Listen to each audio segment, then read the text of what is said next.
অবশেষে মহার্ঘ ভাতা প্রদান করা হবে সকল সরকারি চাকরিজীবীদেরকে। তবে এই মহার্ঘ ভাতা প্রদান করা হলে পূর্বের সরকারের দেওয়া ৫% বিশেষ প্রণোদনা বাতিল হয়ে যাবে। যে সকল চাকরি প্রার্থীরা এই ভিডিওটিতে ক্লিক করেছেন তারা অবশ্যই চ্যানেলটি সাবস্ক্রাইব করে পাশে থাকা বেল আইকনটি অল করে দিন। সরকারি কর্মচারীদের মহার্ঘ ভাতা দেওয়া হবে গ্রেড অনুযায়ী। যারা পেছনে গ্রেডে চাকরি করেন তারা বেশি হারে এ ভাতা পাবেন, অর্থাৎ কর্মচারীদের মহার্ঘ ভাতা বেশি হবে আর কর্মকর্তারা কম হারে এ ভাতা পাবেন। এ সংক্রান্ত একটি প্রস্তাবের খসড়া চূড়ান্ত করেছে অর্থ মন্ত্রণালয়, যা অনুমোদনের জন্য প্রধান উপদেষ্টার কাছে পাঠানো হবে। প্রথম থেকে তৃতীয় গ্রেডের মহার্ঘ ভাতা মূল বেতনের 10%, এছাড়াও চতুর্থ থেকে দশম গ্রেডের চাকরিজীবীরা পাবেন 20%, 11 থেকে 20তম গ্রেডধারীরা পাবেন 25% হারে মহার্ঘ ভাতা। এতে সর্বনিম্ন 4,000 টাকা থেকে সর্বোচ্চ 7,800 টাকা বেতন বাড়বে। স্কেলের মারপ্যাচের কারণে কেউ 4,000 টাকা কম এর ভাতা পাবেন না।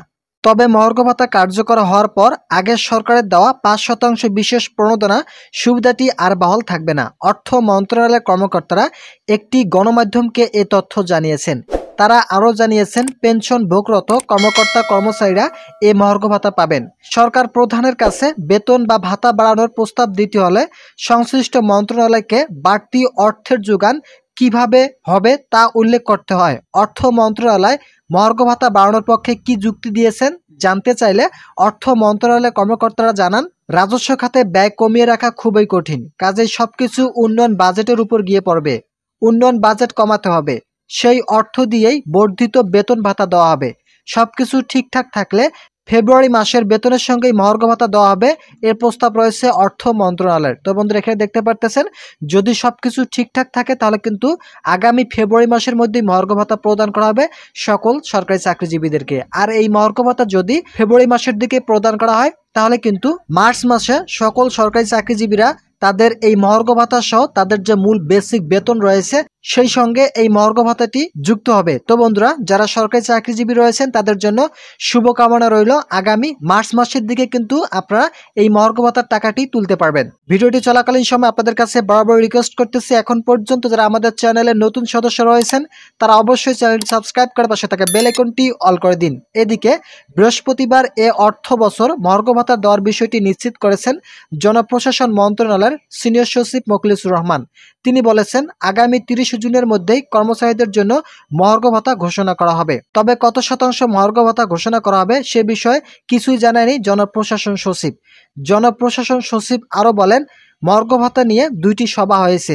এবার যারা পেনশনে গিয়েছেন তাদেরও মহার্ঘ ভাতা দেওয়া হবে। যারা মহার্ঘ ভাতা পাবেন ইনক্রিমেন্টের সময় সেই ভাতা বেসিকের সঙ্গে যোগ হবে। কত শতাংশ মহার্ঘ ভাতা দেওয়া হবে এ প্রশ্নের জবাবে মহার্ঘ ভাতা পর্যালোচনা কমিটির এ সদস্য অর্থ উপদেষ্টা এবং অর্থ সচিবের সঙ্গে কথা বলার পরামর্শ দেন। সরকারি কর্মচারীদের সর্বশেষ পে স্কেল দেওয়া হয় 2015 সালে। এরপর আর বেতন বাড়েনি তাদের, অথচ নিত্য প্রয়োজনীয় দ্রব্যের দাম বেড়েছে। চাকরিজীবীদের দৈনিক খরচ বেড়ে যাওয়ায় মূল বেতনের সঙ্গে নির্দিষ্ট হারে মহার্ঘ ভাতা দেওয়ার সিদ্ধান্ত নিয়েছে সরকার। সরকারের সব সেক্টরে মহার্ঘ ভাতা দেওয়ার প্রভাব পড়ে বেসরকারি চাকরিজীবী ও সাধারণ মানুষের উপর। কারণ সরকার কর্মচারীদের ভাতা বাড়ালেও বেসরকারি চাকরিজীবীদের বেতন বাড়ানোর কোনো দায়িত্ব নেয় না। এর কারণে 21 লাখ সামরিক বেসামরিক কর্মচারীর বেতন বৃদ্ধি জাতকালে পিষ্ট হয় সাধারণ মানুষ।